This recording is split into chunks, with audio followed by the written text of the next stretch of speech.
जम्मू आ गए, दिल्ली आ गए, अलग अलग जगह पे आ गए, और अभी सरकार उनको कह रही कि फिर से हम मेरी बात समझ गए कि सबके साथ मर्डर हो जाता है, क्या सारी बहुएं जला के मार दी जाती। जब ये state of Punjab versus Gurmeet Singh बहुत ज्यादा इंपॉर्टेंट है, ठीक है। ये केस जो है रेप के आंसर में आपकी एक हेडिंग बनवाएगा, इम्पैक्ट ऑफ द रेप, है ना। तो प्यारे बच्चे, क्योंकि सुप्रीम कोर्ट ने इतनी बेहतरीन बेहतरीन कमेंट किए, और इसके साथ साथ जब सीआरपीसी में पढ़ते हो तो डिले हो गया था एफआईआर में, तो इस डिले ऑफ एफआईआर को भी कोर्ट ने जस्टिफाई किया कि yes, delay of FIR always impact the trial, है ना, create doubt, but in the case of sexual offences, अब यहां क्या है, विक्टिम बड़ा वल्नरेबल होता है ना, in the basically in the rape cases, तो वो बड़ा हेजिटेटिंग माइंड होता है, तो वो कब कम्युनिकेट करेगा, फैमिली मेंबर हेजिटेट कर रहे हैं क्योंकि सोसाइटी में ऐसे स्टिग्मा है, टैबूज हैं, है ना, डिग्रेडिंग चीजें होती हैं, तो फिर वो ना दबा जाते हैं चीजों को। तो फिर किसी तरह अगर करेज किया किसी ने टू रिपोर्ट दैट इंसिडेंट महीने 2 महीने बाद, तो फिर उसको डिमोलाइज नहीं करना चाहिए कि 2 महीने तक तुम कहां थे, क्योंकि सोसाइटल प्रेशर ऐसा है। तो today we are discussing very important जो है, जो हमने जो है आज केस पढ़ना है state of Punjab versus Gurmeet Singh, ठीक है। कौन सा केस पढ़ना है? State of Punjab versus Gurmeet Singh and others, very important case है ये, ठीक है। State of Punjab versus Gurmeet Singh and others, 1996 का केस है ये, ठीक है ना। ये केस है state of Punjab versus Gurmeet Singh, है ना, एंड अदर्स, ये 1990 जो है 6 का केस है। और इस केस में प्यारे बच्चे बड़ा इंपॉर्टेंट बात ये थी कि ऑनरेबल सुप्रीम कोर्ट ने डिस्कस किया इफेक्ट ऑफ रेप, मेनली इसमें क्या डिस्कस किया, इफेक्ट ऑफ रेप। तो ये एक तरीके से हमारे लिए इंपॉर्टेंट हो जाता है जब भी हम आंसर को इंट्रोड्यूस करें रेप के, तो इसी से करें कि what if the impact of the rape, इसमें डिस्कस किया। फैक्ट क्या थे? फैक्ट इस केस के ये थे कि एक लड़की थी और सी वॉज 16 ईयर ओल्ड, ठीक है ना, she was kidnapped by that Gurmeet Singh and 3 other accused, ठीक है। when she was returning after appearing in the board examination, basically 10th के एग्जाम देके जो है वो लगभग दोपहर 12:30 बजे स्कूल से बोर्ड एग्जाम देके जो है 1984 में लौट रही थी, ठीक है। जब वो लौट रही थी तो फिर जो है गुरमीत सिंह और उसके 3 दोस्तों ने उसको किडनैप कर लिया। और पहले तो पंजाब में ट्यूबवेल जानते हो ना, ट्यूबवेल में क्या होता है, पानी होता है। तो अब ट्यूबवेल सारा इंस्ट्रूमेंट रहेगा, मोटर रहेगी, सब कुछ, तो एक कोठरी तो बनाई जाएगी ना, कमरा तो केबिन तो बनाया जाएगा ना वहां पे। तो ट्यूबवेल जो था मैं वहां ले गया और सी वॉज रेप्ड देयर, ठीक है ना। She was again raped at night, overnight. ये गुरदीप सिंह और 3 दोस्त और उन्होंने पूरी ओवरनाइट रेप किया। अगले दिन सूर्य दिन गायब है वो, अगले दिन next morning they dropped her into the directly school. अगले दिन फिर उसका बोर्ड एग्जाम था, तो घर भेजने की बजाय सीधे स्कूल में उसको ड्रॉप किया, ठीक है ना। और वो इसके बावजूद वो एग्जाम में अपियर हुई। After that she return to the home and narrated the whole incident, whole story to her mother. अब mother narrated these facts to the father. अब देखो, अगले दिन पेपर दिया, पेपर दे के लौटी, फिर मदर को बताया, मदर ने फादर को बताया। अब जो है इसके बाद उन्होंने लोकल लोगों को बुलाया, पंचायत बुलाई कि देखो ऐसा ऐसा हुआ है, गांव की बात है, सब एक दूसरे को जानते है ना। फादर इमीडिएटली कॉल दी पंचायत, और पंचायत बुलाने के बाद और बोला कि डू समथिंग, जस्टिस तो होना चाहिए। लेकिन अब वहां पर उसे कोई जस्टिस नहीं मिला, तो फिर फाइनली एफआईआर वाज लॉन्च्ड। तो पहले उसने अब इस प्रोसेस में टाइम लग गया ना, अगले दिन गई, माँ को बताया, फादर को बताया, और नाइट हो गई है, अगला दिन फिर आ गया, पंचायत कॉल करी गई, टाइम हो गया, फिर एफआईआर हुई, एफआईआर लॉन्च हुई। अब प्यारे बच्चे, सिंपल सा इश्यू इतना था, क्या इश्यू था? सिंपल सा इश्यू इसमें यह था बच्चे कि सिंपल सा इश्यू ये था, whether rape had been committed by accused और नॉट। बस इतना छोटा सा प्रश्न था। क्यों हम इसका डिस्कशन कर रहे हैं? क्योंकि high court acquitted them, high court ने एक्यूज्ड को एक्विट कर दिया। जब हाई कोर्ट ने एक्विट कर दिया तभी फिर अपील में पहुंचे जो है सुप्रीम कोर्ट, और सुप्रीम कोर्ट ने फिर जो है इसका पूरा रेशियो डिस्कस किया। तो अब हम वही जो है पूरा का पूरा केस जो है इसमें डिस्कस किया। तो क्या क्या सुप्रीम कोर्ट ने गाइडलाइन फॉलोइंग इंपॉर्टेंट रेशियो प्रोपाउंड किए उनका डिस्कस कर रहे हैं। सबसे पहले सुप्रीम कोर्ट ने इफेक्ट ऑफ रेप पर डिस्कशन किया कि what is the effect of rape. ठीक है, ये रेशियो है। तो सुप्रीम कोर्ट ने ऑनरेबल जस्टिस आनंद थे, उन्होंने ऑब्जर्व किया कि ये लाइन बड़ी इंपॉर्टेंट है और अक्सर प्री में पूछी जाती है। ये जो इफेक्ट ऑफ रेप है ना, ये जो इफेक्ट ऑफ रेप है ना, ये प्री में पूछा जाता है। कुछ नहीं करते हैं वो, बस यही लाइन उठा के दे देते हैं जो मैं भी बोलने जा रहा हूं और पूछते हैं हु सेड दिस या इन विच केस, किस केस में ये बोला गया, बस इतना है। तो यहां से वो पिक करते हैं। ठीक है, तो उन्होंने कहा कि rapist not only violates the victim's privacy and personal integrity but inevitably causes the serious psychological as well as the physical harm in that process। ये बात उन्होंने बोला। फिर उन्होंने बोला कि rape is not merely a physical assault, it is often destructive to the whole personality of a victim। फिर इसके बाद उन्होंने एक और अच्छी लाइन बोली कि murderer destroys the physical body of the victim but a rapist degrades the very soul of a helpless female। तो ये लाइन बड़ी इंपॉर्टेंट और बार बार इसको पूछा गया। तो बस यही, अगर मन करे तो ये 3 लाइनें जो उन्होंने बोली, ठीक है, वो लिखी लो, ये वाली जो मैंने बोला इसके। अच्छा, उसको भी डिक्टेट कर दूंगा, राखी, ठीक है, तो लिखी लो। In this case honourable Supreme Court observed, बस इफेक्ट ऑफ रेप में, अब ये बस तुम्हें आंसर में इतना ही पॉइंट उठाना, इफेक्ट एक्ट से लेना देना तुम्हें नहीं है, वो तो मैं बताता हूं इन प्रोसेस के केस में क्या हुआ। ठीक है, कभी भी आंसर में फैक्ट लिखने का समय नहीं है। अगर ये तुम पूरा केस लिखोगे तो वो अकेले इंपॉर्टेंट पोर्शन 3 पेज में जाएगा, जो तुम्हारे पास इतना स्पेस टाइम है एग्जाम हॉल में नहीं है। तो सिर्फ हमें हर केस की ना इंपॉर्टेंट बातें यहां रखनी है। ठीक, लिखो। Honourable Supreme Court observed, justice Anand थे, जस्टिस आनंद थे Shivani. Honourable Supreme Court observed a rapist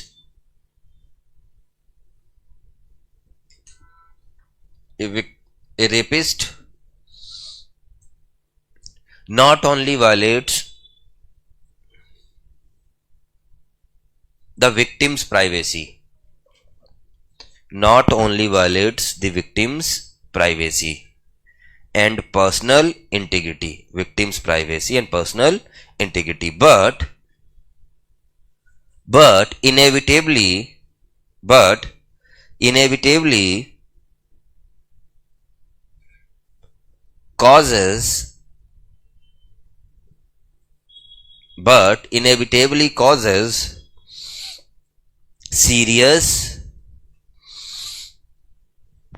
inevitably causes serious psychological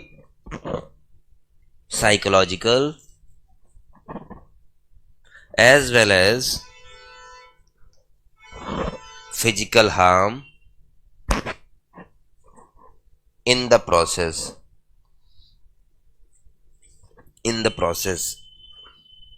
आगे लिखो, full stop. Rape is not merely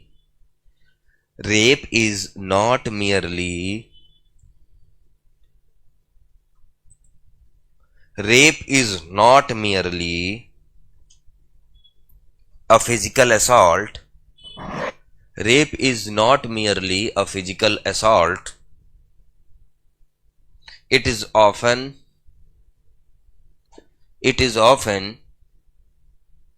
destructive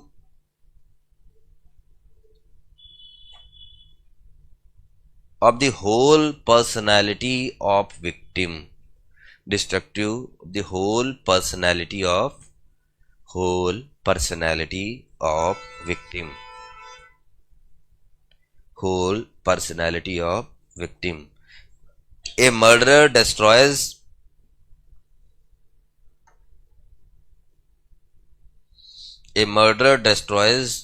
the physical body of his victim।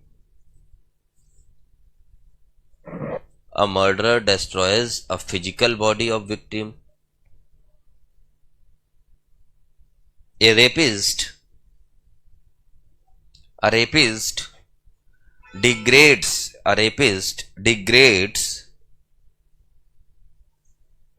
the very soul degrades the very soul of the helpless female, very soul of the helpless female। बस इतनी सी बात। अब देखो इधर दूसरी बात क्या बोला, हाई कोर्ट ने एक और कमेंट किया। देखो ऐसा है, ये बात बिल्कुल समझनी होगी। रेप में इंपॉर्टेंट क्या है, कंसेंट, और कंसेंट में भी इंपॉर्टेंट ये बात है कि ईच टाइम कंसेंट, ये बड़ी इंपॉर्टेंट बात है ना। कंसेंट में भी इंपॉर्टेंट क्या है कि each time, each and every time consent. What it means? If there is a sexual intercourse, है ना, and after some time again there must be consent, तो ये बड़ा इंपॉर्टेंट है कि once a consent is not always a consent, okay, consent means each and every time consent, ये बड़ा important factor. अच्छा, तो अब दूसरी बात ये है कि पहले थोड़ा सा माइंडसेट पैट्रियार्कल था लोगों का, खास तौर से सोसाइटी, और सोसाइटी में जजेस भी रहते, तो वो इस बात को लेके चलते थे, और प्रोसिक्यूटर भी इस बात पे जोर देता था कि प्रीवियस सेक्सुअल इंटरकोर्स हुआ है कि नहीं। तो प्रीवियस सेक्सुअल इंटरकोर्स के बेसिस पे वो जज करने की कोशिश करते थे। तो कोर्ट ने इस केस में कहा कि previous sexual intercourse does not authorise everyone to make sex. ठीक है, दूसरी हेडिंग क्या लिखो इसमें, लिख दो इसी बात। क्या सुप्रीम कोर्ट ने बोला, प्रीवियस सेक्सुअल इंटरकोर्स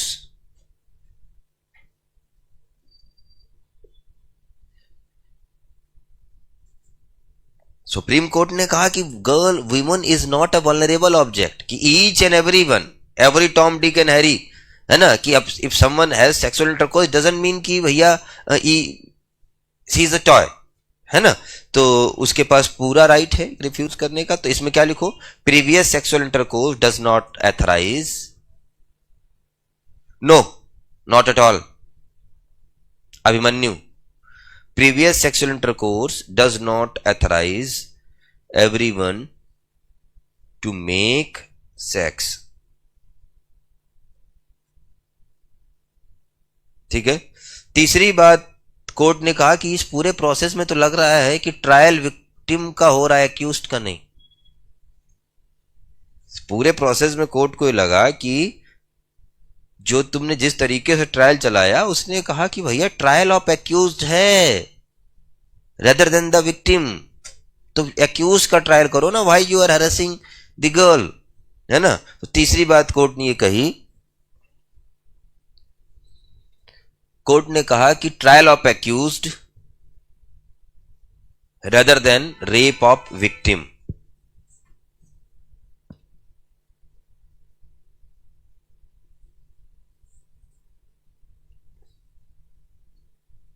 ठीक है, कोर्ट ने एक बात और कही कि कोर्ट, फोर्थ पॉइंट, कोर्ट ने कहा कि this is the duty of the court to cross examine, लिखो, duty of court in cross examination, duty of court in cross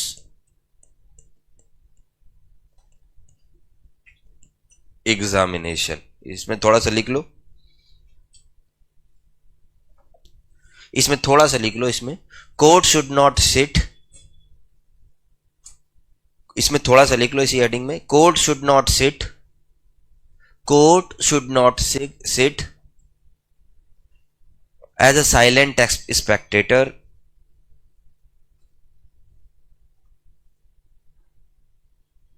while the victim of crime being cross-examined, victim of crime is being cross-examined by the defense, by the defense।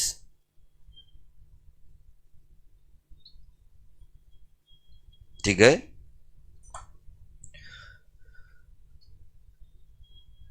the victim is required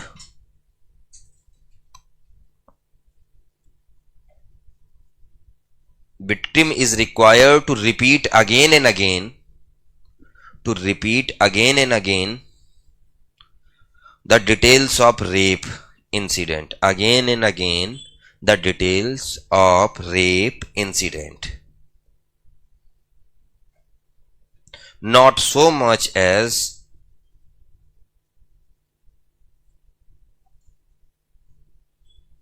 not so much as to bring out the facts, to bring out the facts, to bring out the facts on record or test her credibility, or test her credibility,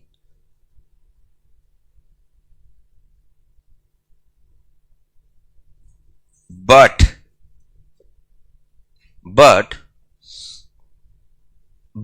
to test her story for inconsistencies, test her stories for inconsistencies, inconsistencies, मैं बता रहा हूं, पूरा हो जाने दो, inconsistencies, with a view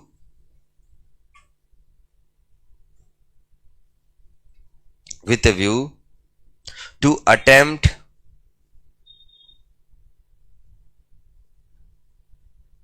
to twist the interpretation, attempt to twist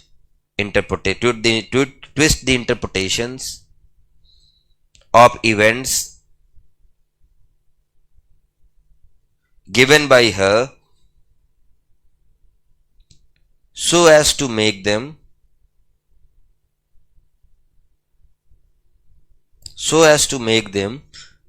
appear inconsistent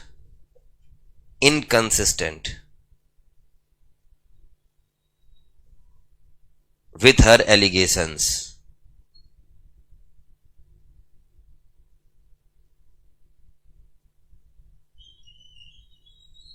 So this is the duty of the court. So this is the duty of the court in cross examination.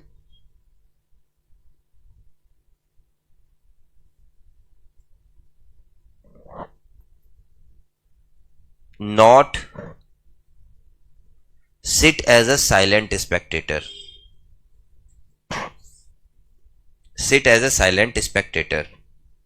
Silent Spectator, इसका मतलब सिर्फ इतना हुआ कि again and again, ये trial तो accuse का होना चाहिए, लेकिन हम अगेन एंड अगेन क्वेश्चन पूछते हैं विक्टिम से, ताकि ये इसलिए नहीं पूछते कि फैक्ट बाहर आ जाए, इसलिए पूछते हैं ताकि कुछ ना कुछ उसके बारे में, उसके एलिगेशंस में इनकंसिस्टेंसी आ जाए, जिसका हम बेनिफिट उठा सके। तो कोर्ट ने कहा कि this is the court, duty of the court, not sit like a silent Spectator, monitor करो पूरे इवेंट को, ठीक है, ये चीज है। और फिर एक बड़ी वही बात जो पुरानी थी कि trial in camera rather than court, trial in camera rather then in open court. Next, trial in camera rather then in open court, ये बात भी किसने कही इसी केस में, trial in camera, section 327 CrPC. अब बीएनएस में देख लेना कौन सा सेक्शन है, ये ट्रायल इन कैमरा की बात करता है ना सीआरपीसी में। तो trial in camera rather then in open court. Supreme Court ने, अच्छा इसके बाद जो है, इसके बाद सबसे बाद सुप्रीम कोर्ट ने जबरदस्त तरीके से ट्रायल कोर्ट को डांटा। मैंने कहा तुमने कितना इरोनियस, सुप्रीम कोर्ट ने कहा, इस पर बताने की जरूरत नहीं, कितना इरोनियसली डेलिबरेट तुमने किया वर्डिक्ट ये, ठीक है ना। और तुमने एक गर्ल को कैरेक्टराइज किया, तुमने जो है बोला कि लूज मोरल्स और सच टाइप ऑफ गर्ल्स, है ना, गर्ल, ये जो है बिल्कुल अनएक्सेप्टेबल है, ठीक है। और supreme court also was not happy, ठीक है। और कोर्ट को, लोअर कोर्ट को कहा कि the trial courts were not following the law strictly, और सुप्रीम कोर्ट ने कहा कि हाई कोर्ट को भी बोला है कि जरा निगरानी इन पे तेज रखो, ये कुछ भी। Subscribe for more content.